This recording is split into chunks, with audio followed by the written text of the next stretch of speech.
പിതാവിന്റെയും പുത്രന്റെയും പരിശുദ്ധാത്മാവിന്റെയും നാമത്തിൽ ആമേൻ. അമ്മേ പരിശുദ്ധമേ, അമ്മേ പരിശുദ്ധമേ, ദൈവമാതാവേ, കൃപാസനത്തിലൂടെ ഞങ്ങൾക്കും ഞങ്ങളുടെ ദേശത്തിനും അമ്മ മധ്യസ്ഥം തേടി തന്ന എല്ലാ അനുഗ്രഹങ്ങൾക്കും കൃപകൾക്കും ഞങ്ങളിപ്പോൾ ഹൃദയം നിറഞ്ഞ നന്ദി പറയുന്നു. അമ്മേ പരിശുദ്ധമേ, ദൈവമാതാവേ, 2004 ഡിസംബർ 7-ാം തീയതി ഉച്ചകഴിഞ്ഞ് 2:30 കൃപാസനത്തിൽ സംഭവിച്ച അമ്മയുടെ പ്രത്യക്ഷപ്പെടലിനെ കുറിച്ച് തിരുസഭയ്ക്ക് സമർപ്പിച്ചിരിക്കുന്ന പഠനരേഖകളുടെ മേൽ സഭാത്മകമായ പഠനം ആരംഭിക്കുവാൻ ഞങ്ങൾ പ്രാർത്ഥിക്കുന്നു. അമ്മേ പരിശുദ്ധമേ, ഭൂസ്വർലോകങ്ങളുടെ രാജ്ഞിയായ അങ്ങയ്ക്ക് ഭൗമ സംരക്ഷണത്തിനായി പ്രപഞ്ചപ്രകൃതിയെ തന്നെ തിരുസഭ പ്രതിഷ്ഠിക്കുവാൻ ഈ പ്രത്യക്ഷീകരണ വഴി ഇടയാക്കണമേ. പരിശുദ്ധമ്മേ, ജപമാല മാതാവേ, സകല കൃപാസനം പ്രാർത്ഥനകളോടും ചേർത്ത് ഞങ്ങളിപ്പോൾ പ്രാർത്ഥിക്കുന്ന ഈ കുടുംബത്തിന്റെ പ്രത്യേക നിയോഗം പറമക്കളെ.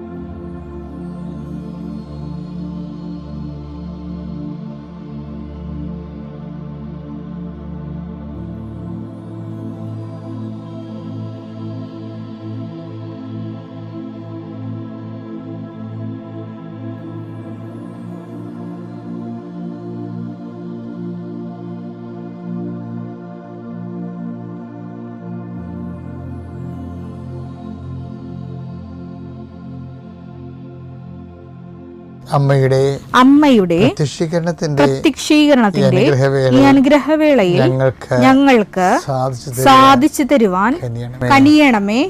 ആമേൻ. വിശ്വാസ പ്രമാണം. സർവശക്തനായ പിതാവും ആകാശത്തിന്റെയും ഭൂമിയുടെയും സൃഷ്ടാവുമായ ദൈവത്തിൽ ഞാൻ വിശ്വസിക്കുന്നു. അവിടുത്തെ ഏകപുത്രനും ഞങ്ങളുടെ കർത്താവുമായ ഈശോമിശിഹായിലും ഞാൻ വിശ്വസിക്കുന്നു. ഈ പുത്രൻ പരിശുദ്ധാത്മാവിനാൽ ഗർഭസ്ഥനായി കന്യകാമറിയത്തിൽ നിന്ന് പിറന്ന് പൊന്തിയോസ് പീലാത്തോസിന്റെ കാലത്ത് പീഡകൾ സഹിച്ച് കുരിശിൽ തറയ്ക്കപ്പെട്ട് മരിച്ച് അടക്കപ്പെട്ട് പാതാളങ്ങളിൽ ഇറങ്ങി മരിച്ചവരുടെ ഇടയിൽ നിന്ന് 3-ാം നാൾ ഉയർത്ത് സ്വർഗത്തിലേക്ക് എഴുന്നള്ളി സർവശക്തിയുള്ള പിതാവായ ദൈവത്തിന്റെ വലതുഭാഗത്തിരിക്കുന്നു. അവിടെ നിന്ന് ജീവിക്കുന്നവരെയും മരിച്ചവരെയും വിധിക്കുവാൻ വരുമെന്നും ഞാൻ വിശ്വസിക്കുന്നു. പരിശുദ്ധാത്മാവിലും ഞാൻ വിശ്വസിക്കുന്നു. വിശുദ്ധ കത്തോലിക്കാ സഭയിലും പുണ്യവാന്മാരുടെ ഐക്യത്തിലും പാപങ്ങളുടെ മോചനത്തിലും ശരീരത്തിന്റെ ഉയർപ്പിലും നിത്യമായ ജീവിതത്തിലും ഞാൻ വിശ്വസിക്കുന്നു. ആമേൻ.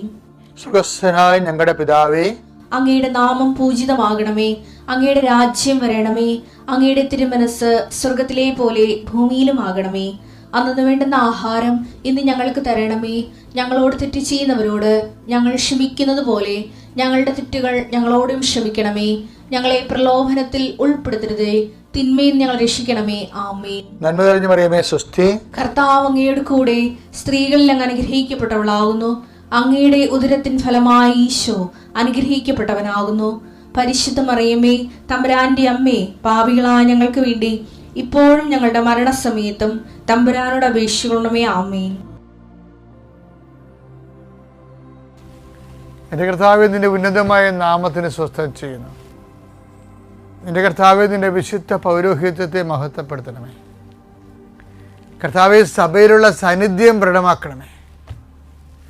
39 വർഷം ഞാൻ അർപ്പിച്ച കൃപാന്റെ യുഗതിയാൽ കൃപാസനത്താര ജീവനോടെ പ്രത്യക്ഷപ്പെട്ട പരിശുദ്ധ അമ്മയുടെ മാധ്യസ്ഥ ദൈവവേദലേ, നീ അനുഗ്രഹിക്കപ്പെടട്ടെ. നിന്റെ കുടുംബം അനുഗ്രഹിക്കപ്പെടട്ടെ. നിന്റെ യാത്ര, നിന്റെ ചിന്തകൾ, നിന്റെ ആലോചനകൾ, നീ എടുക്കുന്ന തീരുമാനങ്ങൾ ദൈവവേദലേ കർത്താവ് നിന്നെ ആശീർവദിക്കട്ടെ.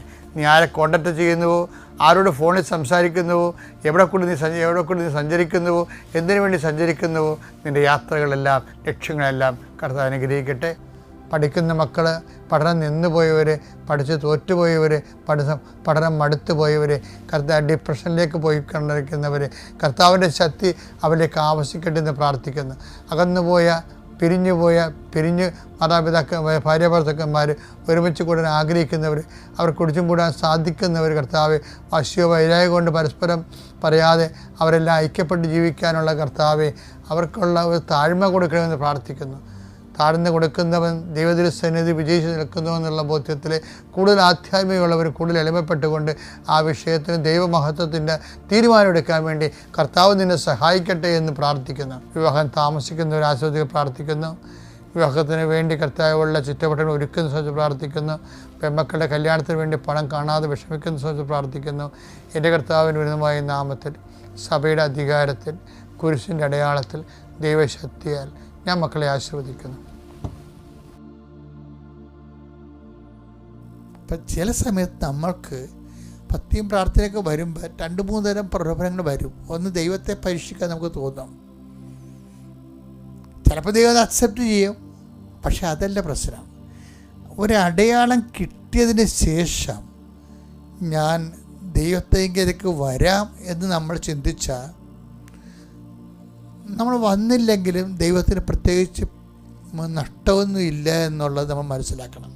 നമ്മൾ ദൈവത്തിനെ പരീക്ഷിക്കരുത്.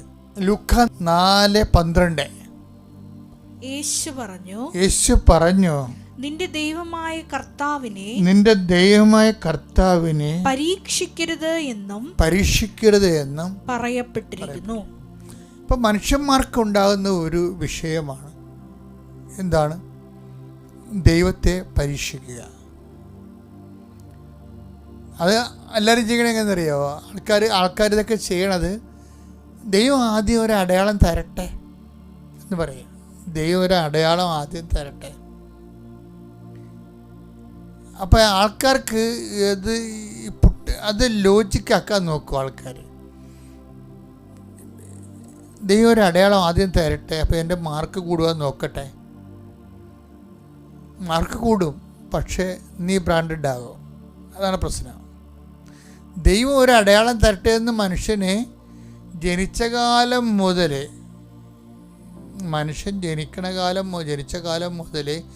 മനുഷ്യന് ഈ ടെൻഡൻസി ഉണ്ട്. കുഞ്ഞുങ്ങളില്ല, പിന്നെ പരീക്ഷയ്ക്ക് തോറ്റു, അല്ലെങ്കിൽ ജോലിയില്ല എന്നൊക്കെ വന്നിട്ട് പ്രാർത്ഥന നോക്കിയിട്ട് നമ്മൾ അതിൻ്റെ അകത്ത് പ്രാർത്ഥനയിൽ ഇങ്ങനെ ഈ ആൾക്കാർ രൂപക്കൂട് എടുക്കത്തില്ലേ? ഞങ്ങളുടെയൊക്കെ പള്ളിയിലൊക്കെ ഇരിക്കുമ്പോൾ ഈ പെരുന്നാളിനൊക്കെ ആൾക്കാർ രൂപക്കൂട് എടുക്കും. അപ്പോൾ ഞാനിങ്ങനെ കാപ്പിയൊക്കെ ഇട്ട് രാജാവിനെ പോലെ രൂപക്കൂടിൻ്റെ പുറകെ നിൽക്കുമ്പോൾ ഈ രൂപക്കൂടെ ഇങ്ങനെ രൂപ എഴുന്നള്ളിപ്പേണ്ട സമയത്ത് കുറേ മനുഷ്യരുണ്ടല്ലോ. രൂപ എഴുന്നള്ളിച്ചുകൊണ്ട് പോകുമ്പോൾ സമയത്ത് ഈ രൂപക്കൂട് താങ്ങിപ്പിടിക്കാൻ കുറേ ആൾക്കാരല്ലേ. അപ്പം നമുക്ക് അവരെ കാണുമ്പോൾ സത്യം പറഞ്ഞാൽ ചിരി വരും. എന്ന് വെച്ച് കഴിഞ്ഞാൽ ഈ രൂപക്കൂടി ഇരിക്കണം മിക്കവാറും 5-8 പേരുടെ തോളയിലായിരിക്കും. മറ്റണ്ണന്മാരൊക്കെ വെറുതെ പിടിക്ക് ഈ ഒട്ടിച്ച് വെച്ചിരിക്കണ പോലെ, കൈ ഒട്ടിച്ച് വെച്ചിരിക്കണ പോലെ. അവന്മാരും തൊടത്തില്ല. നേർച്ചോണ്ടെന്ന് പറഞ്ഞ് കയറി പിടിച്ച് തൂങ്ങിക്കിടക്കി. ഇനി അവന്മാരെ കൂടി നമ്മൾ തൂക്കി ഈ പാവപ്പെട്ടവൻ കൊണ്ടുപോകേണ്ടി വരും. ഈ ദൈവത്തിൻ്റെ അടുത്ത് കൈ കൊടുത്ത് നിൽക്കണ കുറേ ആൾക്കാരുണ്ട്. കൈ കൊടുത്ത് നിൽക്കും. അവന്മാർ വിശ്വാസപൂർവ്വം ഒന്നും എടുക്കത്തില്ല. ഒരു കൈ കൊടുത്തിട്ടേക്ക്, നടക്കട്ടെ ഒക്കട്ടെ. ഞാൻ പിടിച്ചെന്നായി, തൊട്ടെന്നായി, കാവ്യെന്നായി പേരുണ്ട്, രൂപക്കൂട് കാവ്യെന്ന് പേരുണ്ട്. പക്ഷെ ഒരു കൂഞ്ഞാൻ വിരലിപ്പോൾ ഒരു ഭാരം എടുക്കത്തില്ല. എഴുന്നള്ളത്തിന് നടക്കുന്ന സംഭവമാണ്. രൂപക്കൂട് കാവ്യൻ നേർച്ച ഉണ്ടെന്ന് ഞാൻ മാറി നിൽക്കണത്. അത് അവളില്ലല്ലോ എന്ന് പറഞ്ഞു കഴിഞ്ഞാൽ അയാൾ എനിക്ക് നേർച്ചയാണെന്ന് പറയും. എന്നും നേർച്ചയെന്ന് പറഞ്ഞാൽ പിടിച്ചോണ്ടിരിക്കുന്നത് കാവത്തില്ല, തൊട്ട് വെക്കും. രൂപക്കൂടെ തൊടി, മറ്റുള്ളവർ കാവിക്കൊണ്ട് പോകുമ്പോൾ തൊടും. പലരുടെയും പത്തി ടൈപ്പാണ്. എന്ന് വെച്ച് കഴിഞ്ഞാൽ കൈ കൊടുത്ത് വെക്കും. ഇത് ദൈവത്തെ ഈ കൈകൊടുപ്പ് എന്ന് പറയണത് ഈ ആധ്യാത്മിക ജീവിതത്തിൽ ഒരു 50-40% ആൾക്കാർ ചെയ്യുന്നൊരു പരിപാടിയാണ്. പ്രാർത്ഥിക്കും, ഒരു കൈ കൊടുത്തിട്ടേക്കും. ഏറ്റവും വലിയ അപകടകാരികൾ ആരാണെന്നറിയാമോ? അപകടകാരികളെന്ന് പറയണത് ദൈവം ഈ വിഷയം എടുക്കുവേ, ജോലി കിട്ടുവേ, കടങ്ങളൊക്കെ മാറും. അവൻ്റെ 5-6 മാസം കഴിയുമ്പോൾ പറയുവേ, അല്ലെങ്കിലും എനിക്ക് ജോലി കിട്ടിയേനോ. അത് ഞാൻ റാങ്കുകാരൻ്റെ 3-ാം റാങ്കുകാരൻ്റെ താഴെയായിരുന്നു എൻ്റെ പേര്, അല്ലെങ്കിൽ എനിക്ക് ജോലി കിട്ടിയേനോ. അതെന്ന് വെച്ചാൽ അനുഗ്രഹം കിട്ടി 6 മാസം കഴിയുമ്പോൾ ഇവൻ്റെ തനി നിറം പുറത്ത് വരും. അനുഗ്രഹം കിട്ടി 6 മാസം കഴിയുമ്പോൾ പറയും, അല്ലെങ്കിൽ എനിക്ക് ആ ജോലി കിട്ടിയേനോ, അല്ലെങ്കിൽ ഞാൻ ജയിച്ചേനോ, അല്ലെങ്കിൽ വീട് വെച്ചേനോ, അല്ലെങ്കിൽ കല്യാണം കഴിച്ചേനോ, അല്ലെങ്കിൽ മക്കളുണ്ടായേനോ. ദൈവത്തെ വെറുതെ ഞൊട്ടിച്ച് കളയും. അതാണ് കൈകൊടുപ്പ് വിശ്വാസികൾ. പ്രാർത്ഥിക്കും, പ്രാർത്ഥിച്ച് കഴിഞ്ഞ് നേടിക്കഴിയുമ്പോൾ 6 മാസം കഴിയുമ്പോൾ ലക്ഷണം മാറും. ഇങ്ങനെ കുറേ മനുഷ്യരുണ്ട്. ആധ്യാത്മികമായിട്ട് വളരാത്തതല്ലതേ, അത് നമ്മൾ തന്നെ നമ്മളെ വളർത്തത്തില്ല. അതാണ് നമ്മളെ വളർത്തത്തില്ല. നമ്മൾ തന്നെ പറയണത് ആരാണ്? നമ്മളിൽ എപ്പോഴും ഈ ജോബിനെ പ്രലോഭിപ്പിച്ച സാത്താനും യേശുവിനെ പ്രലോഭിപ്പിച്ച സാത്താനും ഒക്കെ നമ്മളെ തന്നെ ഉണ്ട്. നമ്മൾ ഈ ജോബും യേശുവും ഈ തങ്ങളിൽ തന്നെ പ്രവർത്തിച്ച് തിന്മയുടെ ശക്തിക്ക് അതിജീവിച്ച. അപ്പോൾ യേശുവിൻ്റെ ഉള്ളിൽ തിന്മയുടെ ശക്തി ഉണ്ടെന്നല്ല, ഈ മാനുഷിക അവസ്ഥയിൽ മനുഷ്യാത്മാവെന്നും പറഞ്ഞ സാധനമില്ല, ലോകാത്മാവ് എന്ന് പറഞ്ഞ സാധനം. ഈ ലോകാത്മാവ്, ഈ ശരീരം ഉണ്ടെങ്കിൽ ആ സാധനം ഉണ്ടാവും, ലോകാത്മാവ് ഉണ്ടാവും. അപ്പോൾ ദുഷ്ടാത്മാവ് ഉണ്ടാവും, ലോകാത്മാവ്, ദൈവാത്മാവ്. അപ്പോൾ ഈ ശരീരത്തിന് എന്ന് പറയുമ്പോൾ അതിൻ്റെ കഴിവുകളുണ്ട്, അതുപോലെ തന്നെ അതിൻ്റേതായിട്ടുള്ള ഒരു മെറിറ്റ്സൊക്കെ ഒത്തിരി ഉണ്ട്. അപ്പം നമ്മൾ ഈ മെറിറ്റ്സിന് ചില സമയത്ത് അത് അങ്ങനെ എപ്പോഴായാലും നമുക്കത് കിട്ടുമായിരുന്നു. അത് പ്രാർത്ഥിച്ചില്ലേനും കിട്ടിയേനോ എന്നുള്ള ഒരു ഐഡിയ കുറേ കാലം കഴിയുമ്പോൾ നിന്നെ ശക്തിപ്പെട്ടു വരും. പക്ഷേ പ്രോബ്ലം എന്ന് വെച്ച് കഴിഞ്ഞാൽ, ഒരു പ്രോബ്ലം ഉണ്ട് ഇതിൻ്റെ അകത്ത്. നീ ഇങ്ങനെ ഒരാളാണെന്നുള്ള ദൈവത്തിന് നേരത്തെ അറിയാം. അതാണൊരു പ്രശ്നം. ദൈവത്തിന് നേരത്തെ അറിയാം. നമ്മൾ ദൈവത്തോട് ഇടപെടുമ്പോൾ നേരത്തെ ദൈവത്തിൻ്റെ കയ്യിൽ നമ്മുടെ സ്കാനിങ് റിപ്പോർട്ട് ഉണ്ടെന്നുള്ളത് ഓർത്ത് വേണം നമ്മൾ ഇടപെടാൻ. ഇപ്പോൾ നമ്മളൊക്കെ ഉള്ളൊരു കുഴപ്പം എന്ന് വെച്ചാൽ, ദൈവവും നമ്മൾ തമ്മിലുള്ളൊരു വിഷയം എന്ന് പറയുന്നത്, ഇപ്പോൾ മെഡിക്കൽ സയൻസിൽ നമ്മൾക്ക് ഇന്ന് പോയാൽ ഇന്നത്തെ ഒരു നമ്മുടെ ബോഡിയുടെ സ്കാനിങ് റിപ്പോർട്ട് ഇന്നത്തെ നമുക്ക് കിട്ടും. പക്ഷേ 10 കൊല്ലം കഴിഞ്ഞുള്ള നമ്മുടെ ബോഡിയുടെ സ്കാനിങ് റിപ്പോർട്ട് നമുക്ക് ഇന്ന് കിട്ടത്തില്ല. ദൈവത്തിൻ്റെ കയ്യിൽ ആ സാധനമുണ്ട്. അതാണ് കുഴപ്പം. അതൊരു വല്ലാത്ത കുഴപ്പമാണ്. 10 കൊല്ലം കഴിയുമ്പോൾ നീ എങ്ങനെ ദൈവത്തോട് പെരുമാറുമെന്നുള്ളതിനെക്കുറിച്ച് അസസ്മെൻ്റ് ഉണ്ട്. എനിക്ക് ബൈബിൾ ഇഷ്ടപ്പെടുന്ന സംഭവം തരാം. ഞാൻ ഇതൊക്കെ നിങ്ങൾ പറയാൻ തരാണെന്നറിയാവുക, ഈ മനുഷ്യന്മാരുടെ ഇടപെടണ പോലെ ദൈവത്തോട് ഇടപെടാതിരിക്കാൻ വേണ്ടിയാണ്. ചെന്ന് പണിമടിക്കേണ്ട വല്ല ആവശ്യമുണ്ട്? ആൾക്കാർക്ക് ഒരു ഹ്രസ്വദൃഷ്ടിയാണ്. എന്നുവെച്ചാൽ മനുഷ്യന്മാരുടെ ഇടപെടണ പോലെ ദൈവത്തോട് പോയി ഇടപെടും. ദൈവം ഇതെല്ലാം ഹരിച്ചും കുടിച്ചും ഒക്കെ ഒറ്റ ഗ്ലാൻസിൽ മൊത്തം റിസൾട്ട് വന്നിരിക്കണമല്ലേ. 10 ദിവസത്തോട് ചോദിക്കത്തില്ലേ കർത്താവ്, ശെബയോനെ, ആരാണ് ശെബയോന് നികുതി കൊടുക്കുന്നത്? മക്കളാണോ അടിമകളാണോ? അപ്പോൾ ശെമയോൻ പറയും, അടിമകളല്ലേ കപ്പം കൊടുക്കണത്. അപ്പോൾ ഈശോയ്ക്കും അപ്പോൾ മക്കൾ ഓക്കെ അല്ലേ, ഫ്രീ അല്ലേ? അപ്പോൾ ശെമയോൻ പറയാം, മക്കൾ ഫ്രീ ആണ്. പക്ഷെ അങ്ങനെ ഫ്രീ ആകണ്ടേ, മര്യാദക്ക് പോയി കഷ്ടപ്പെട്ട് ഒരു ചൂണ്ടയിട്ട് ഒരു മത്സ്യം പിടിക്കണം. അതിൻ്റെ ഉള്ളിൽ വാവിളിച്ച് നോക്കുമ്പോൾ സ്ഥാദ്യം ഒരു സ്വർണ്ണനാണയം കാണും. അതെടുത്തിട്ട് എനിക്കും നിനക്കും വേണ്ടി കൊണ്ട് നീതി കൊടുക്കാൻ പറയും. മറ്റുള്ളവർക്ക് ഉതപ്പുണ്ടാക്കേണ്ടതെന്ന് പറയും. അപ്പം മറ്റുള്ളവർക്ക് നമുക്ക് ന്യായമായി കിട്ടാവുന്ന ആനുകൂല്യത്തിന് പോലും മറ്റുള്ളവർക്ക് ഉതപ്പുണ്ടാകാതിരിക്കാൻ വേണ്ടി ഈശോ ആ ആനുകൂല്യം സ്വീകരിക്കാതിരിക്കണമെന്നൊരു നിലപാടുണ്ട്. അതൊരു വല്ലാത്ത നിലപാടാണ്. മത്തായി 17:27 എങ്കിലും എങ്കില് അവർക്ക് ഇടർച്ചയുണ്ടാകാതിരിക്കാൻ നീ കടലിൽ പോയി ചൂണ്ടയിടുക. ആദ്യം ലഭിക്കുന്ന മത്സ്യത്തിന്റെ വായ് തുറക്കുമ്പോൾ ഒരു നാണയം കണ്ടെത്തും. അതെടുത്ത് എനിക്കും നിനക്കും വേണ്ടി അവർക്ക് കൊടുക്കുക.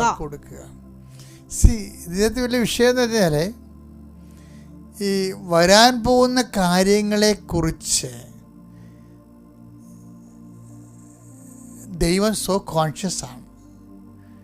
അതാണ് ഈശോ പറയണത്, വരാൻ പോകുന്ന കാര്യങ്ങൾ അവൻ നിന്നോട് പറയും. യോഹന്നാൻ 16:14. യോഹന്നാൻ 16:14. അവൻ സ്വമേധയാ ആയിരിക്കില്ല സംസാരിച്ചത്. അവൻ കേൾക്കുന്നത് മാത്രം സംസാരിക്കും. വരാനിരിക്കുന്ന കാര്യങ്ങൾ അവൻ നിങ്ങളെ അറിയിക്കും. അവൻ എനിക്കുള്ളവയിൽ നിന്ന് സ്വീകരിച്ച്. ഇത് ഒരു ഡേഞ്ചറസ് സോണാണ് ശരിക്കും. വരാനിരിക്കുന്ന കാര്യങ്ങൾ അവൻ നിന്നെ അറിയിക്കും. അപ്പം നമ്മളവർക്ക് നല്ല കാര്യമല്ലേ, വരാനുള്ള കാര്യം നമുക്ക് അറിയാവില്ല, അതല്ല പ്രശ്നം. നമ്മൾ എന്തെങ്കിലും പ്രകൃതം കാണിച്ചാലും ദൈവത്തിന് മുമ്പിൽ മുൻകൂർ റിസൾട്ടാവും. ഈ പ്രാർത്ഥനയെ ബാധിക്കുന്നൊരു വിഷയമാണിത്. നീ ഇന്ന് വലിയ ദൈവതിരുസന്നിധിയിൽ വലിയ ദൈവത്തിൻ്റെ മകനാണെന്നൊക്കെ പറഞ്ഞ് ഇപ്പം തൽക്കാലം ഒരു അനുഗ്രഹമൊക്കെ കിട്ടിക്കഴിഞ്ഞപ്പോൾ നീ ഒരു അഭ്യാസമൊക്കെ കാണിച്ച് നിന്നാലും നിന്നെക്കുറിച്ച് വരാനിരിക്കുന്ന കാര്യങ്ങൾ അവൻ നിന്നെ അറിയിക്കുക എന്ന് വെച്ച് കഴിഞ്ഞാൽ നീ ഒരു 5 കൊല്ലം കഴിയുമ്പോൾ എങ്ങനെ ഇരിക്കും? നീ ഇപ്പം പള്ളി കിടന്ന് ഉരുണ്ടെന്ന് വിചാരിച്ചോ, അല്ലെങ്കിൽ നിരങ്ങിയെന്ന് വിചാരിച്ചോ, അല്ലെങ്കിൽ ഉമ്പ കളിച്ചെന്ന് വിചാരിച്ചോ? നീ ഇപ്പം വലിയ മുടങ്ങാതെ കുർബാനക്കൊക്കെ വരുന്നുണ്ട്, ഈ കുറേ നാളായിട്ട് നീ ദൈവത്തോട് അടുത്തൊക്കെ നിൽക്കുകയാണെങ്കിലും നിന്നെ അസസ് ചെയ്യണത് നിൻ്റെ കൈയിരിപ്പ് വെച്ചുകൊണ്ടാണ്. അതെന്താണ്? വചനേതാണ്? 16 16-14. ഇത് DTP ചെയ്ത് വേണമെങ്കിൽ അടുക്കള ഒട്ടിച്ച് വെച്ചോ. എന്താ സംഭവം? ഇത് നമ്മുടെ തലവിധിയാണ് ഈ സംഭവം. എന്താണ്? വരാനിരിക്കുന്ന കാര്യങ്ങൾ അവൻ നിന്നോട് പറയും.